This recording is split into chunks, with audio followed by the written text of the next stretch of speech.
met 2-3 times in a week, but now last 2 weeks we didn't meet at all.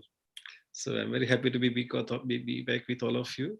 I pray that you had a wonderful time during the holidays with your families, and you had a good time.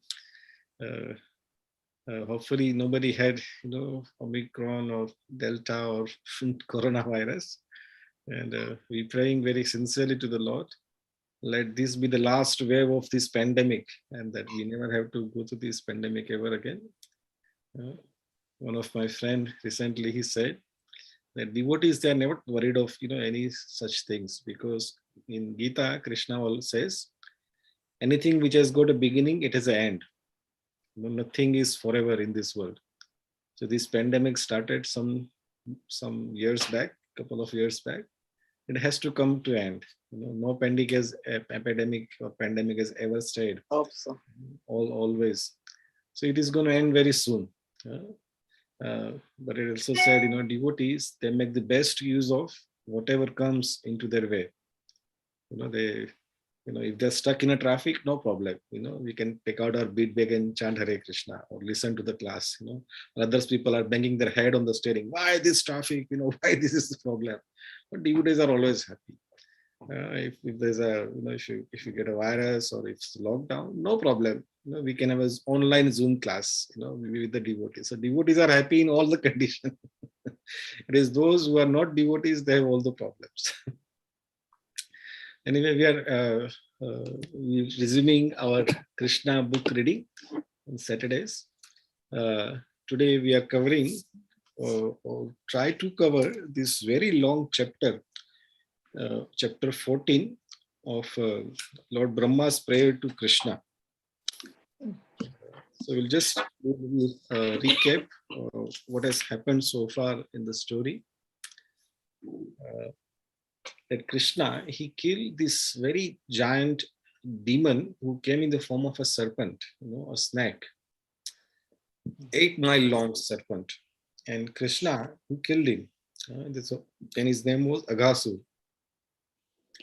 And then Shukdev Goswami, while narrating the story, he said that all the Brajavasis, they came to know about killing of Aghasur after 1 year. Parikshit Maharaj asked, how is this possible? Such a big event and nobody knew till 1 year. So then Shukdev Goswami, there is another story. And that story was that after killing Aghasur, Krishna and his friends, they were taking lunch at the bank of river Yamuna. And Krishna was very casually eating prasadam with his friends, and we saw the description, just like an ordinary boy, but very joyful. And then Lord Brahma, he observed, because Aghasur was very difficult to kill. And everybody said, oh, Supreme Personality of Godhead has killed this demon. And Brahmaji was a little perplexed. He said, he's just a small boy. How he managed to kill it?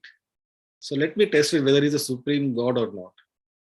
So he stole Krishna's friends and his calves and hid them in a particular cave.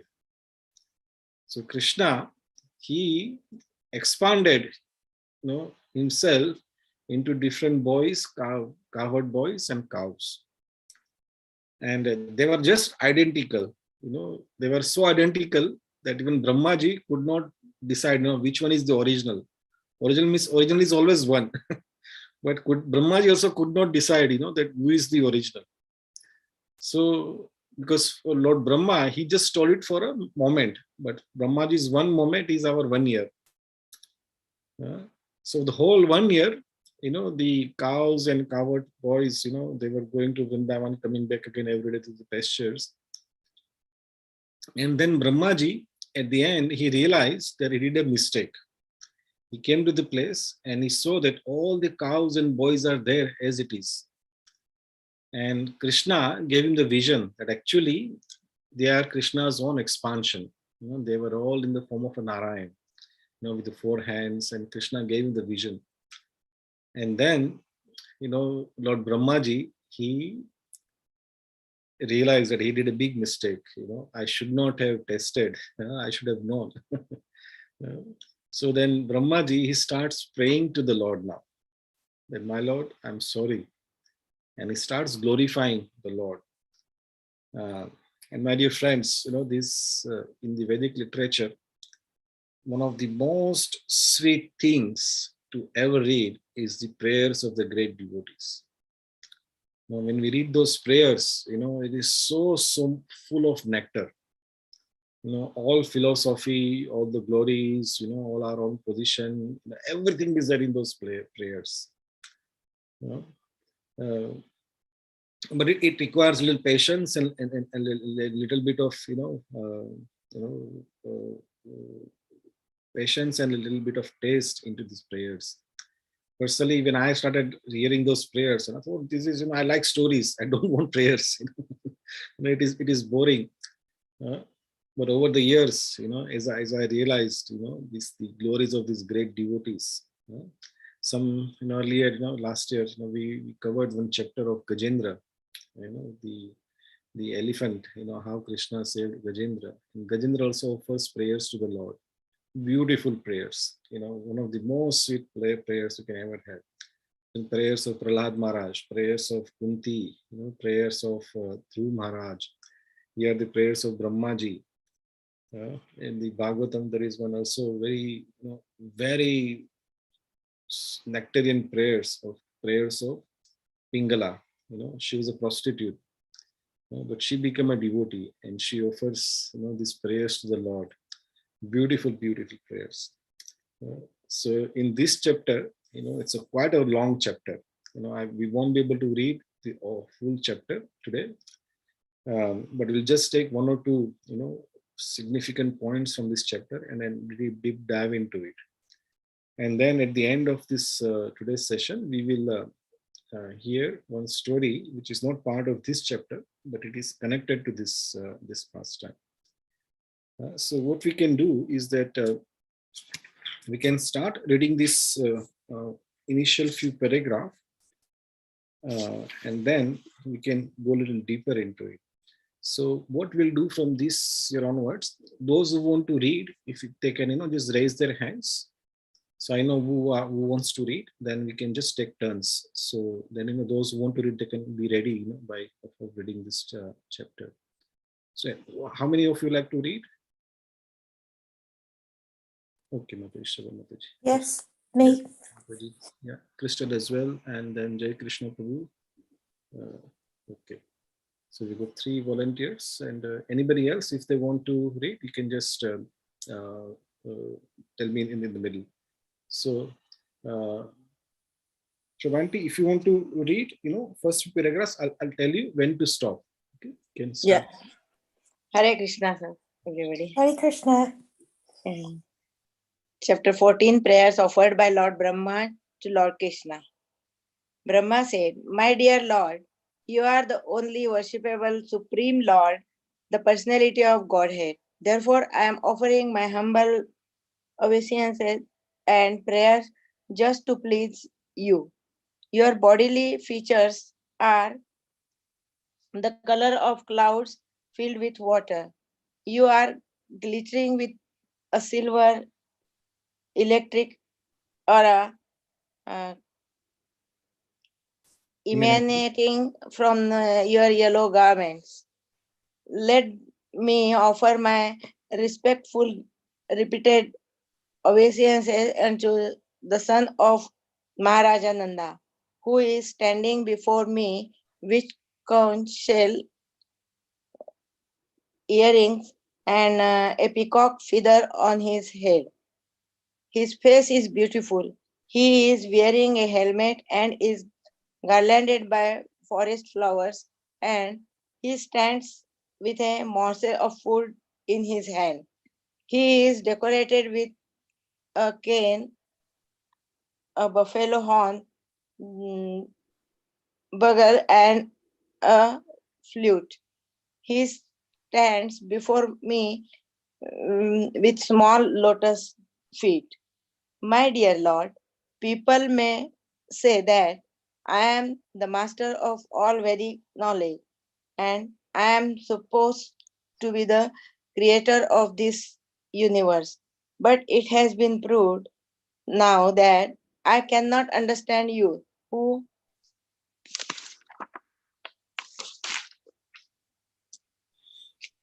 are present before me uh, just like a child.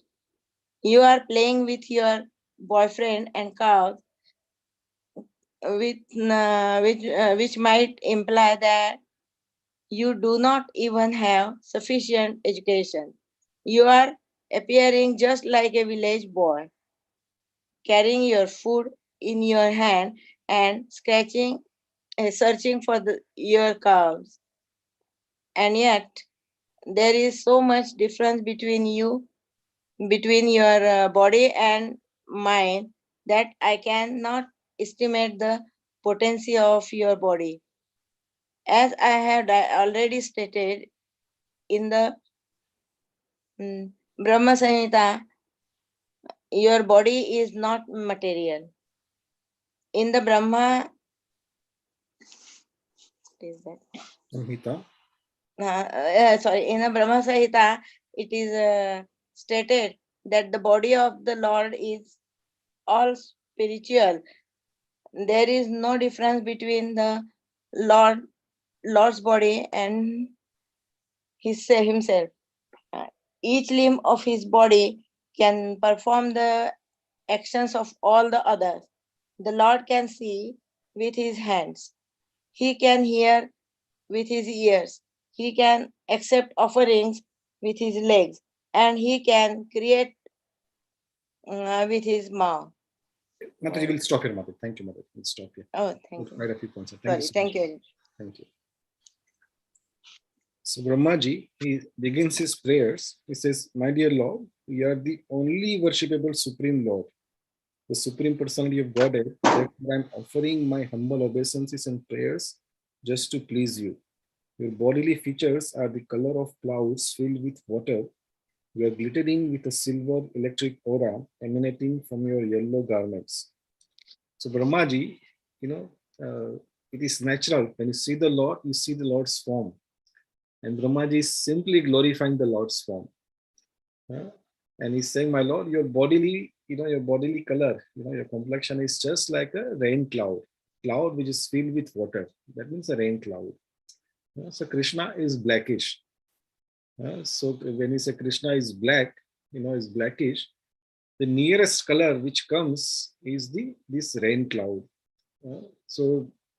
But we also have to understand, this is the analogy. The Krishna's bodily color is far more beautiful than can ever even imagine. When we see the Lord, then we know, what color he has. But in a way, in England, we are all very lucky because we can see Krishna all the time. Just to come out and see the rainwater, rain cloud. This is the form of Krishna. So even if you don't have Krishna's picture in the house or anything, just go out and look at the cloud. Oh, this is Krishna. Krishna looks like this. And then Lord Brahma, he says, that you are glittering with a silver electric aura emanating from your yellow garments. So Krishna, he wears his dhoti, or a garland or a garment which is yellow, like very silvery. It's called pitambar. That's his favorite, we always, I have favorite, this is my favorite t-shirt, this is my favorite jeans, so this is my favorite. So Krishna also has a favorite, and his favorite is this pitambar, it's a yellow or a golden garment. So wherever he goes, he likes to wear this, pitambar. And Krishna, because in spiritual world, it is variety, nothing is monotonous. Everybody is unique. Even Krishna's own expansion, it is unique. Krishna's immediate expansion is Lord Balram. He expands immediately. He is Lord Balram. Now, Lord Balram, his complexion, it is like white cloud, it is a spring cloud. In the spring, very white cloud. Balram's complexion is like that. So even though Krishna's personal expansion, immediate expansion, we said if it is expansion, it should be identical. But no, his immediate personal expansion, it is completely unique. And his complexion is white like a spring cloud. And Balram likes to wear blue dhoti. So Krishna, he wears pitambar, yellow, but Balram, he wears blue dhoti. Uh, and then, then Lord Ramchandra comes. Lord Ramchandra, even though it is expansion of Krishna, his complexion is like a green grass, Durva grass. So again, in England, we are very lucky. Everybody is a garden. Wherever you see, there is a greenery is there. When you see green color, oh, Ram looks like this. It's like a green cloud. Sorry, the green grass. So that way, we can always, when with this analogy, we can remember Krishna or Krishna's pastimes at every place. And Lord Brahma is saying, my Lord, you are very, very, very beautiful. Then going forward, I'll just read it again. Let me offer my respectful repeated obeisances unto the son of Maharaj Nanda, who is standing before me with conch shell, earrings and peacock feather on his head. His face is beautiful. He is wearing a helmet and is garlanded by forest flowers. And he stands. Now be very careful, what exactly Brahma is saying. You might be confused. Why he is saying two different forms of Krishna? So he's saying, he's with the four hands. Then he's saying, and he stands with a morsel of food in his hand. He's decorated with a cane, a buffalo horn, bugle, and a flute. He stands before me with small lotus feet. So Lord Brahma, he was given a vision that all cows and cowherd boys, actually they are Krishna. And everybody, and all these four boys and cows, they were in the Vishnu form with the four hands. In the four hands there are different items. The conch shell, lotus flower, the mace, and the Shankha chakra, disc, chakra, chakra disc. So Brahmaji is saying, that there are so many Vishnu forms out there, and then he also sees Krishna. Krishna is a very small boy. And, and he's, if you remember the story, he was eating the rice and yogurt. And he says, my friend, I'll go and search our, cows, wherever they're gone. So in his hand, he's still holding that, yogurt rice. And he's searching, where are they? Where are they? So Brahma is still saying that. And Brahma is noticed, that, this is a very small boy. He's got a very small feet. And actually, he is the source of all incarnation. And what he looks like is very beautiful, but look at his appearance. He's just like a small cowherd boy. And you notice that he's carrying, the other Vishnu forms are carrying Shankha Chakra, Gada, Padma. But he's carrying a cane, small cane, to herd the cows, a buffalo, buffalo horn bugle, and a flute. So he says, is the supreme person can be this simple? Brahmaji gets bewildered. At one place, he's looking at Vishnu, which is, everybody worships Vishnu with awe and reverence. At the same time, at the same vision, in the same place, he's seeing Krishna with the very simple appearance. A small boy, like searching, like he has lost his favorite toy and is searching with a yogurt rice in his hand. So with these prayers, actually, we get the opportunity to enter into the consciousness of Brahma. That how these great devotees, how they see the Lord. And we try to get this, entrance into their consciousness. And then Brahma goes on to saying, my dear Lord, people may say that I am the master of all Vedic knowledge and I am supposed to be the creator of this universe, but it has been proved that now that I cannot understand you. You are present before me just like a child. You are playing with your boyfriends and cows, which might imply that you do not even have sufficient education. You are appearing just like a village boy carrying your food in your hand and searching for your cows. And yet there is so much difference between your body and mind that I cannot estimate the potency of your body. As I've already stated in the Brahma Samhita, your body is not material. So Brahmaji, he is immediately, confessing his inability to understand Krishna. Brahmaji, officially, he is the most intelligent person in the whole of the universe. Actually, he is the creator of the universe, secondary creator. Krishna, he empowers him to create the universe. So he's a secondary creator. But nonetheless, he is the creator of the whole universe. He knows the Vedas come from him. If you see Brahma's, hands, in one of the hand, he's holding 4 Vedas. He's the most intelligent person. But here he says, my Lord, however intelligent I may be, but I am not able to understand you. You're so difficult to understand. And then he is saying that, my Lord, I see you as a simple cowherd boy, and you are, herding these cows. So Brahmaji is saying that as if you are not properly educated. He uses this word here. You are playing with your boyfriends and cows, which might imply that you do not have even sufficient education. That Krishna, you appear like that you have no education. And I am the greatest scholar of the whole universe. But still, I cannot understand you. Now, why Brahma is saying that, my Lord, that you appear like you are not educated? Because those who are from Indian subcontinent, they when a child, when he is not studying properly, then father scolds him. He says, do you want to go and just herd the cows or goats? If you're not taking proper education, you have to do that occupation. So this cow herding and going to the herding the animals, it's a very simple occupation. It don't require much training. Just go with them, have a nice time. It's the most simple occupation you can have. So Brahma is saying, my Lord, you are just busy playing with your boys, and with the cows.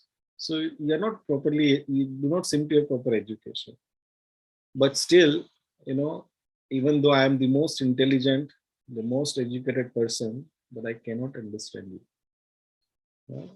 So we take a pause here, and we try to understand our position and compared to Lord Brahma. If Brahma ji cannot understand Krishna, then what is our position? Through the logic, through the reading of the Shastra, and through so many speculative knowledge, we cannot understand Krishna. We can only understand Krishna if Krishna reveals himself to us. This is the only way we can understand Krishna.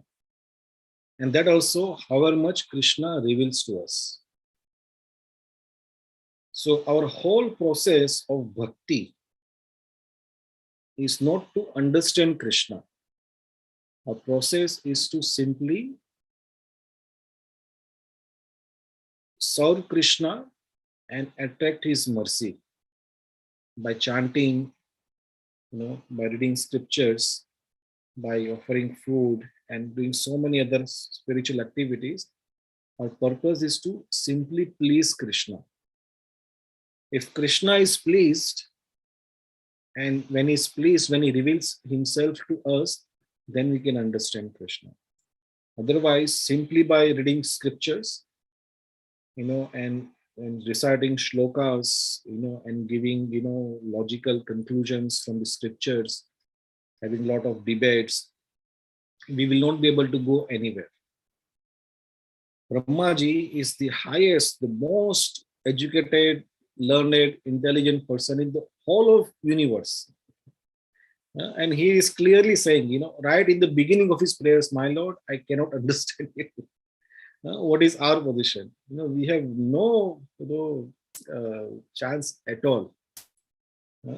But here, but again, Brahmaji is saying, my Lord, I can see you. So when Krishna reveals, then we can understand who Krishna is. When Brahmaji came to the place, where the cowherd boys were there, he was completely bewildered. How it is like that? And then Krishna revealed, so these are my expansion. You can see all the Vishnu form and see I am standing here.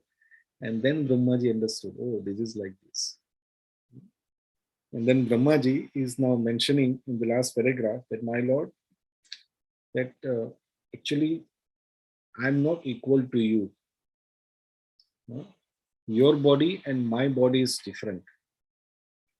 No? So Brahmaji, he refers to his own prayers. No? That Brahmaji composed Brahma Samhita. In Brahma Samhita, what does Brahmaji say? In the Brahma Samhita, it is stated that the body of the Lord is all spiritual. There is no difference between the Lord's body and his self. Each limb of his body can perform the action of all others. The Lord can see with his hands, he can hear with his eyes, he can accept offering with his legs, and he can create with his mouth. So Lord Brahma is saying that, my Lord, your body and my body is different.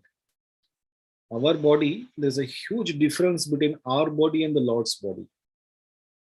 In our body, we say, I am not this body, I'm a spirit soul. The soul resides in the body. So the soul and the body, they're two different things. We as a body is just the instrument, like analogy of a car and a driver. The car and the driver, they're completely two independent things, individual things. Driver is not a car is not a driver. They are different. Similarly, our soul, the soul who is residing in the body, the soul is different than the body. And body is full of ignorance. When we change the body, we forget everything. When we die, we leave this body, we go to next body, we forget everything. We get everything new, new name, new parents, new education, everything new. Now we forget who were there in our last birth. But Krishna, his body and his soul, there is no difference. Actually, Krishna himself, Krishna has no material body. It is all spiritual. Like our body, our soul is spiritual, and spiritual soul resides in the body. And that body is material. Krishna does not have material body. Krishna is just Krishna, the spirit thing. So there's a huge difference between Krishna and us. Brahmaji is saying the same thing, that, my Lord, your body and my body are different. And he is now glorifying Krishna that, my Lord, you are so complete that each limb of your body can perform the action of other limbs. Like in our body, our limbs are very limited. With our nose, we can only smell. We cannot eat with the nose. If you put some food in the nose, you will die. It doesn't work. Similarly, we can hear through the ears. But if we put the headphone on the eyes, we cannot hear. We can walk only through the legs. So our limbs, our bodily limbs, they can only do a particular thing. But Krishna, his every limb can do the action of other limbs. He can, hear our prayers through his eyes. He can, the glorious example, when we do the offering to Krishna, and then, we decorate nice place and put it in front of Krishna, we ring the bell and chant the prayers, Krishna, please eat now. Krishna definitely eats that. But his eating and our eating is different. We have to eat, we have to put the morsel and put it into our mouth. This is the only way we can eat. We cannot eat otherwise. But Krishna, he can simply, through his eyes, he just accepts the food. And that's why you see, when you do the offering, and then after the offering, when you taste the food, this food is different. It tastes completely different. Why? Because Krishna has accepted that offering through his eyes. Similarly, our prayers, sometimes, we are in trouble or we are happy, something, so Krishna, please help, or, I'm so happy. Yes, prayers are maybe you're not even putting into the words. There is no physical sound, but you're just praying in your mind. But Krishna can hear. Even though he is, long distance away, we can still hear. So here Brahmaji is saying that, but my Lord, your body and my body, it is different. But your body is each limb can perform the activity of every other limb. Now we can read few more paragraph.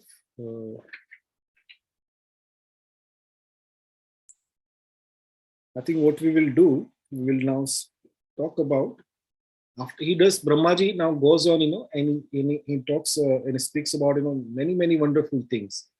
We won't be able to cover all of them. But at one place, Brahmaji, he is saying that, my Lord, I've offended you.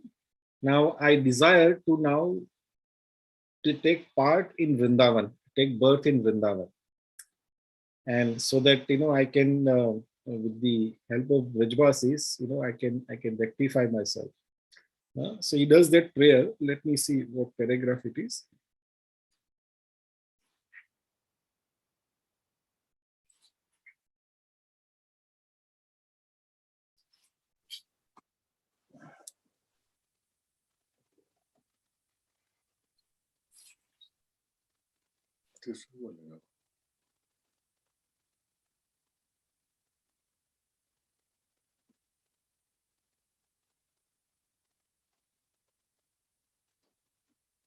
Okay.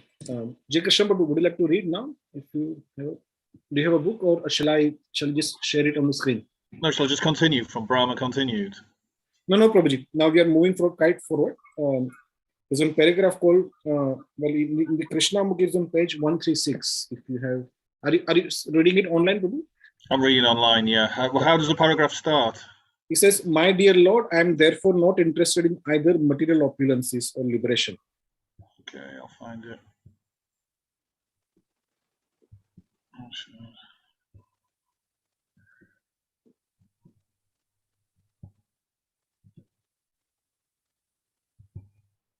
My dear Lord, in this incarnation, okay. My dear Lord, I am therefore not interested. I'm just flicking through, scrolling down to find it. It's quite further down, probably. It's not near that. In fact, Okay. it's right at the end of the. Oh, I've got it. Yeah, my dear Lord, I am therefore not interested. Yeah. Yeah, you can carry on, Prabhuji. I'll stop. Okay. Tell you when to stop. Great. My dear Lord, I am therefore not interested in either material opulences or liberation. I am most humbly praying at your lotus feet for you to please give me any sort of birth within this Vrindavan forest, so that I may be able to be favored by the dust of the lotus feet, some of the devotees of Vrindavan. If I am given the chance to grow as a humble blade of grass in this land, that would be a glorious birth for me. But I am not so fortunate to take birth within the forest of Vrindavan. I beg to be allowed to take birth outside the immediate area of Vrindavan, so that when the devotees go out, they will walk over me. Even that will be a great fortune for me. I am just aspiring for a birth in which I will be smeared by the dust of the devotees' feet, because I can see that everybody here is simply full of Krishna consciousness. No one here knows anything but the lotus feet of Krishna, or Mukunda, for which the Vedas themselves are searching.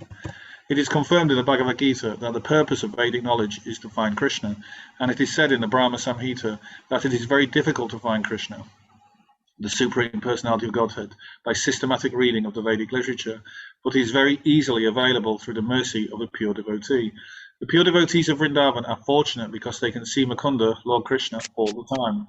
This word Mukunda can be understood in two ways. Muk means liberation. Lord Krishna can give liberation and therefore transcendental bliss. The word also refers to his smiling face, which is just like the Kunda flower.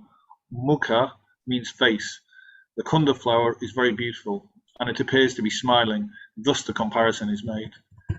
The difference between the pure devotees of Vrindavan and the devotees in other places is that the residents of Vrindavan have no other desire but to be associated with Krishna. Krishna, being very kind to his devotees, fulfills their desire, because they always want Krishna's association. The Lord is always prepared to give it to them. The devotees of Vrindavan are also spontaneous lovers. They are not required to strictly follow regulative principles, because they are already naturally developed in transcendental love for Krishna. Regulative principles are required for persons who have not achieved such a position of spontaneous love. Brahma is also a devotee of the Lord, but he is an ordinary devotee, subject to following regulative principles. He prays to Krishna to give him a chance to take birth in Vrindavan, so that he might be elevated to the platform of spontaneous love. Lord Brahma continued, My Lord, sometimes I am puzzled as to how your Lordship will be able to repay in gratitude the devotional service of these residents of Vrindavan. Although I know that you are the supreme source of all benedictions, I am puzzled to know how you will be able to repay all the service that you are receiving from these residents of Vrindavan. I think of how you are so kind, so magnanimous, that even Putana, who came to cheat you by dressing herself as a very affectionate mother, was awarded liberation and the actual post of a mother. And other demons belonging to the same family, such as Agasura and Bakasura, were also favoured with liberation and achieved you. Under the circumstances, I am puzzled. These residents of Vrindavan have given you everything: their bodies, their minds, their love, their homes, their possessions.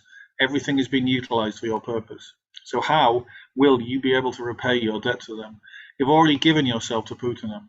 I surmise that you shall ever remain a debtor to the residents of Vrindavan, being able to repay their loving service. My Lord, I can understand that the super excellent quality of the service rendered by the residents of Vrindavan is due to their spontaneously engaging all natural instincts in your loving service. It is said that attachment for material objects and home is due to illusion, which makes a living entity conditioned in the material world. But this is only the case for persons who are not Krishna conscious. In the case of the residents of Vrindavan, such obstructions as attachment to hearth and home are non-existent, because their attachment has been directed unto you, and their homes have been converted into temples by your constant presence there. And because they have forgotten everything, for your sake, there is no impediment for a Krishna-conscious person. There is no such thing as impediment due to attachment for hearth and home, nor is there illusion. I can understand that your appearance as a small cowherd boy, a child of the cowherd men, is not at all a material activity. You are so much obliged by their affection that you are here to inspire them with more loving service by your transcendental presence. In Vrindavan, there is no distinction between material and spiritual, because everything is dedicated to your loving service. My dear Lord, your Vrindavan pastimes are simply to inspire your devotees. If someone takes your Vrindavan pastimes to be material, he will be misled. My dear Lord Krishna, those who deride you, claiming that you have a material body like an ordinary man, are described in the Bhagavad Gita as demoniac and less intelligent. You are always transcendental. The non-devotees are cheated because they consider you to be a material creation. Actually, you have assumed this body, which exactly resembles that of an ordinary cowherd boy, simply to increase the devotion and transcendental bliss of your devotees. My dear Lord, I have nothing to say about people who advertise that they have already realized God, or that by their realization they have themselves become God. But as far as I am concerned, I admit frankly that for me it is not possible to realize you by my body, mind, or speech. What can I say about you, or how can I realize you by my senses? I cannot even think of you perfectly with my mind, which is the master of the senses. Your qualities, your activities, and your body cannot be conceived by any person within this material world. Only by your mercy can one understand, to some extent, what you are. My dear Lord, you are the supreme Lord of all creation. Although I sometimes falsely think that I am the master of this universe, I may be the master of this universe. But there are innumerable universes, and there are also innumerable Brahmas who preside over these universes. But actually, you are the master of them all. As the super soul in everyone's heart, you know everything. Please therefore accept me as your surrendered servant. I hope that you will excuse me for committing the great offence by disturbing you in your pastimes with your friends and calves. Now if you'll kindly allow me, I will immediately leave, so you can enjoy your friends and calves without my presence. Thank you so much, Prabhuji. Thank you so much. It's very kind of you, Prabhu. Very Krishna Prabhuji. So, my dear friends, Lord Brahma, after here offering these beautiful prayers, he is desiring, my Lord, how can I, rectify myself? How do I, make sure that I never make this mistake ever again? Because he said, I'm this body, I'm not very intelligent, I might keep committing the same mistake again. So he's saying, my Lord, I wish that you can give me the next birth as your devotee in Vrindavan. And he goes on, glorifying the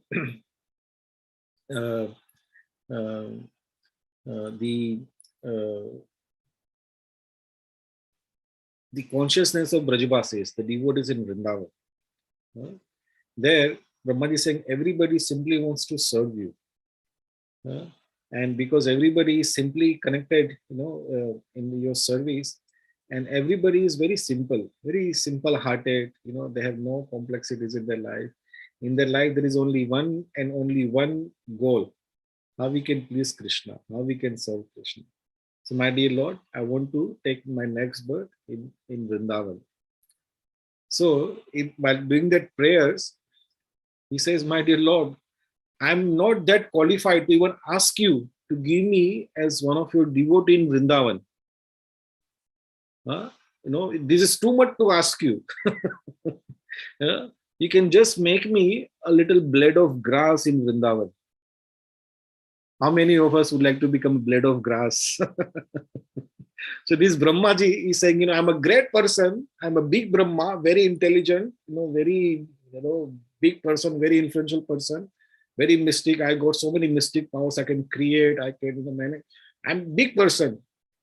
But you can just make me a little blade of grass in Vrindavan. And then he says, oh my Lord, even this is too much. How can I ask you to make me a blade of grass in Vrindavan? You can just make a blade of grass outside Vrindavan. I'm not even qualified to, be in Vrindavan as a blade of grass. So you can make me the blade of grass outside Vrindavan. So when the Brajavasis, when they come out, when they walk, their feet will be on my head. And there, the dust of their feet, will be decoration of my head. And that will be the perfection of my life. That I simply want the dust of your devotees' lotus feet. I do not want anything else. So what is Brahmaji asking? Yeah, residence in Vrindavan, the simple blade of grass. That is a blade of grass. Blade of grass is always serving. What disturbance can blade of grass can make? Nothing. If it is big tree, tree can make a big noise, and then. But blade of grass, who notices blade of grass? There are so many blade of grass in our garden. How many of you know I have a blade of grass in my garden? Nobody knows how many blade of grass there in the garden. And Vrindavan is full of vegetation. So Brahmaji said, just make me little blade of grass outside Vrindavan. He says, I'm not qualified to even enter into Vrindavan. Just outside Vrindavan. And that is my aspiration. So here, my dear friends, we take a little pause, and try to come into the consciousness of Brahmaji. But if Brahmaji, the great personality, if his aspiration is to become a devotee in Vrindavan, we should also align our desire, that what is the goal of my life? My job, my family, none of us are as big as Brahmaji. Do you have, as big as empire as Brahmaji? Our biggest, richest person, Elon Musk or Jeff Bezos, the business empires. Who are they compared to Lord Brahma? Lord Brahma manages the whole universe. But his desire is to become a resident of Vrindavan. So our aspiration also should be that in my life, Krishna, if you ever wish, if you so desire, please give me entrance into Vrindavan. And when we go to the Vrindavan, what our consciousness should be? I simply want to serve the devotees of the Lord. Here, Lord Brahmaji is not asking that, my Lord, I want to become a great flower and I will decorate your lotus feet, or I want to be in your hair. But I want to become the little blade of grass, so that I can serve you, because when your devotees will walk on the Vrindavan, I can give a little, soothing experience to their lotus feet. And I can have the dust on my feet. So this is how, Lord Brahma, he's so big person. But his aspiration is to become a little blade of grass in Vrindavan. So there is a beautiful prayers, to Vrinde Devi. We in the temple, in our ISKCON temples, every day in the morning, we sing these Tulsi prayers. In Tulsi Prayers, one of the prayer is said, "My dear Tulsi Devi, you please give me a residence in Vrindavan." Because the whole Vrindavan, one of the name of Tulsi Devi is Vrinda. From his name, the whole forest is called Vrindavan. So in so many places, the devotees, they always ask for that, "My dear Lord, you please give me residence in Vrindavan." So in the beginning of this year, we should have this, like every beginning of the year, everybody have a resolution. I will reduce 5 kilo of my weight in next 6 months, or I'll get these exams passed, or I'll achieve so much money. Make so many resolutions. We should make a resolution for the rest of our life. That I want to aspire to become a devotee of Krishna in Vrindavan. Again, when we ask this benediction, to Krishna, it is the highest benediction one can ever aspire to. There is nothing beyond this. To have the trillions of dollars or pounds in our account, or be a big politician of the entire universe, it is all small achievement. As Brahmaji said, in his concluding prayers, he said, "My Lord, I'm a big Brahma. But there are so many other universes, there are so many other Brahmas. I'm a very tiny little puny Brahma. So actually I'm very insignificant." So compared to Brahma, what is our insignificance? We might have little house in England, little place. And even if that house, after some time, we'll be leaving that house, our children will take it. And we are proud of it. See how much I'm a big person. Compared to Brahma, what are we? And then Brahma himself says, I'm also, who am I? There are so many other Brahmas. Like our Brahma has 4 heads. Because, according to the size of the universe, Lord Krishna gives that many heads to manage. So there are some Brahmas who has got 10 heads because their universe is bigger than our Brahma. There are some Brahmas who has got, thousands of heads. Some has millions of heads. So according to the size of the universe Brahma has to manage, that many heads Brahma has. So our Brahma says, "My dear Lord, I'm a very insignificant Brahma. I think that myself very big, in this universe." Brahma says, "Even I am not big. There are more bigger, Brahmas and they manage the universe." So the point is that we also should not be unnecessarily, proud or get, little be puffed up that I've achieved something, or I achieved, yeah, if you have done something, well and good. But we should know that compared to Brahma, I am nothing. And whatever I achieved is all temporary. So rather, whatever time I have in this body, in this human form, use it for something substantial. And what is a substantial thing? We got it from Brahma. What is Brahma's aspiration? To be the resident of Vrindavan. So also our aspiration should be to become resident of Vrindavan. And we cannot go to Vrindavan simply by, buying an air ticket and entering into, hiring a taxi and enter into Vrindavan. Vrindavan is a consciousness. Of course, it is a place, it is a location, but it is also consciousness. And what is Vrindavan consciousness? To become the servant of the servant of the servant of the devotee of Krishna.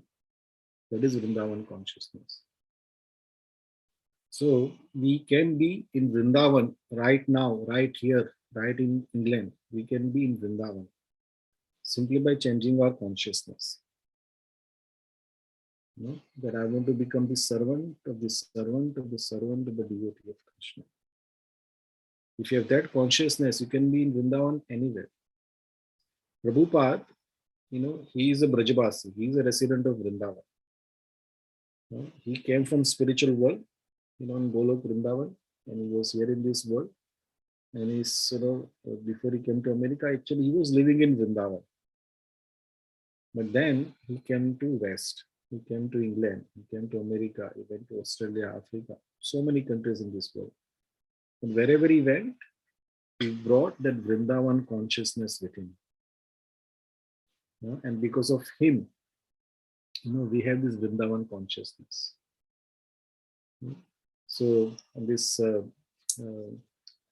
beginning of year resolution, we should become, very sober, and pray to Krishna that, my dear Lord, somehow with the great mercy of Prabhupada, that we have this little taste in Krishna consciousness. May this taste be ever protected, and that we become the servant of the servant of the servant of Krishna, and we become your obedient servant, the disciple of Srila Prabhupada.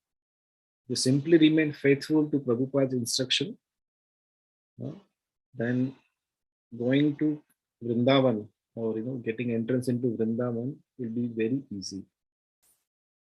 Prabhupada, in many of his classes, mentioned that if you follow these four regulative principles of no meditating, no intoxication, no illicit sex, no gambling, and if you chant Hare Krishna Mahamantra regularly every day, minimum 16 rounds, you try to offer service to the Vaishnavas and temples and wherever the programs are there, be more charitable to other living entities by giving Krishna consciousness to them. If you live a whole our life in Krishna consciousness, Prabhupada said, I guarantee you, right after this birth, when you die, you will be transferred to Golok Vrindavan. You will be liberated. So that guarantee is there. Now it is up to us for the rest of my life. If I want to spend my time in earning money or getting some qualification, or it is up to us. Choice is all ours. No force is there. It is all our choice. So let's take this resolution, and I'll just end today's class with this story. Actually, it is not mentioned in this chapter here, but it is part of the other literatures where Lord Brahma. Because here, if you see Lord Brahma, he is feeling very sad that I've offended Krishna, by making him, search for his, coward boys and cows, and I tested him, and Krishna had to do this whole thing for just to give me a nice lesson. So Brahmaji, as you have observed in this verse, is saying, I did this mistake because I was proud of my position. What is my position? I am the creator Brahma. I am the highest person in this universe. So I am very much puffed up of my position of a very high person.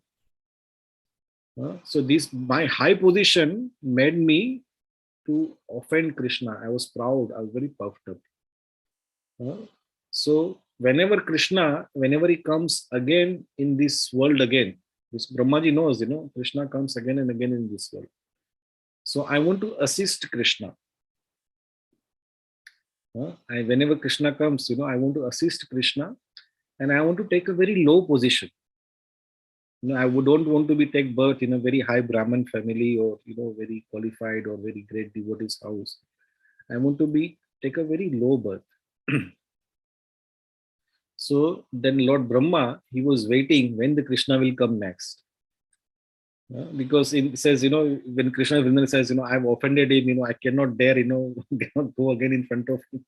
So he realized that Krishna is going to come back again as Lord Chaitanya in Kali Yuga. So then Lord Brahma decided, when Lord Chaitanya comes, I will come and assist him. So he came as Srila Haridas Thakur.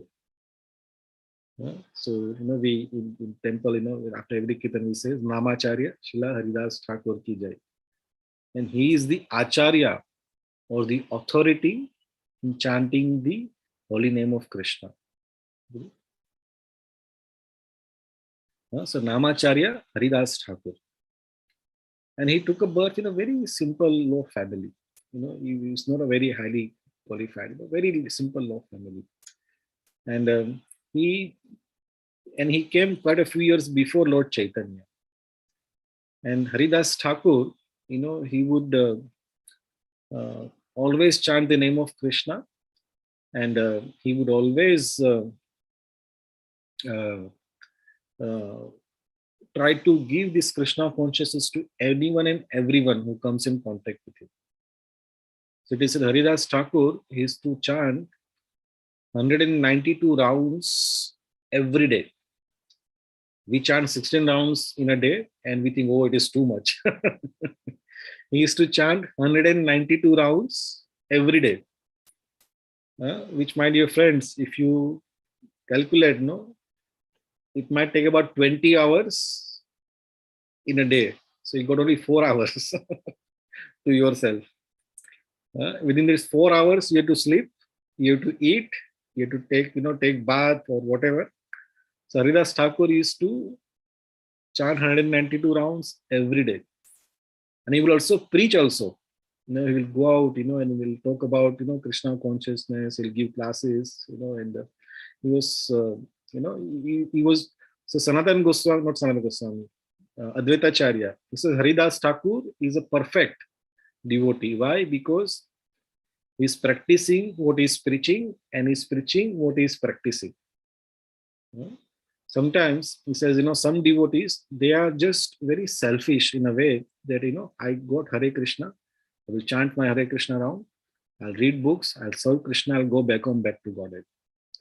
But they don't give Krishna consciousness to the other suffering people in this world. I've got this, ticket to Golok Vrindavan. I will hold on to it and I'll go.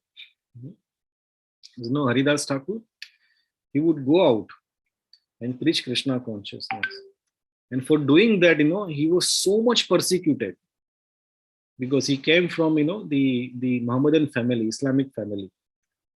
And some of, the leaders of, of that faith, they were not happy that Haridas Thakur, he's preaching, the glories of the holy name. So he was jailed, he was punished, at some place, he was 22 marketplaces, that, he was taken, many marketplaces like city center. And he says, this person, look, he was a criminal, he's practicing Krishna consciousness, and we beat him, thar. For quite a few hours, they'll beat him. They'll take him to another city center. So this person is, so they were destroying his glories and instilling fear in everyone's heart that if you do this, we'll punish you. So Haridas Thakur was beaten 22 marketplaces. And then, these soldiers were saying, we are beating you so much. And you're not dying. Please die. If you don't die, we will be in trouble, or our master will say, you're not doing good job. So we'll be in trouble. Please die. So Haridas Thakur, just to serve them, just to, make their life comfortable, he went into a samadhi. And they thought, he is dead. So they threw his body into river, and then Haridas Thakur, he went to the other side of the river, and and he went to other place and again resumed his Krishna consciousness. He says, no, I've done, I've done now, I'm no more to do with, I'm no longer a devotee. He resumed again, what he was doing before. And then Haridas Thakur, his whole of his life, it's just glorious. Chaitanya Mahaprabhu loved him so much. My dear devotees, someday, we will narrate this pastime, in a very, intimate way. When Haridas Thakur passed away from this world, how Lord Chaitanya celebrated his passing away. Wonderful story, I'm sure you'll literally cry, when we hear that story. Now Haridas Thakur, how he, was so dear to Lord Chaitanya. So again, we stop here now, 9:15. So Lord Brahma, he came as Haridas Thakur, the Chaitanya Lila. And Lord Chaitanya made him the Acharya of Nama Sankirtan. In the Kali Yuga, the process of self-realization is the chanting of the holy name. And Lord Chaitanya made him the Acharya of that process, Namacharya.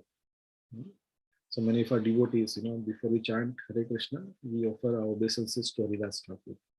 Namacharya Haridas Thakur ki jai, and then we start the prayers or chanting. So Haridas Thakur's, his samadhi is there in Jagannath Puri. And one day when we go to Jagannath Puri, many devotees, they go there now and they chant there, around there. There's a tree under, it's a Bakula tree, it's called Siddha Bakula tree.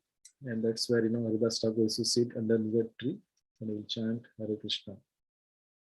And just to recap, Lord Brahma, who does his prayers and his desire is to take birth in Vrindavan, it is a blade of grass. So we should also, harbor that desire in our heart. My dear Lord, I had so many desires in my life, but let me take all desires away now, and let my heart will be just occupied with this one desire, that I may go and reside in Vrindavan in the service of your devotees. That will be the perfection of our life. So thank you all very much. Hare Krishna. I am so grateful that you are giving you so much valuable time and energy to this wonderful program. Anybody has any questions?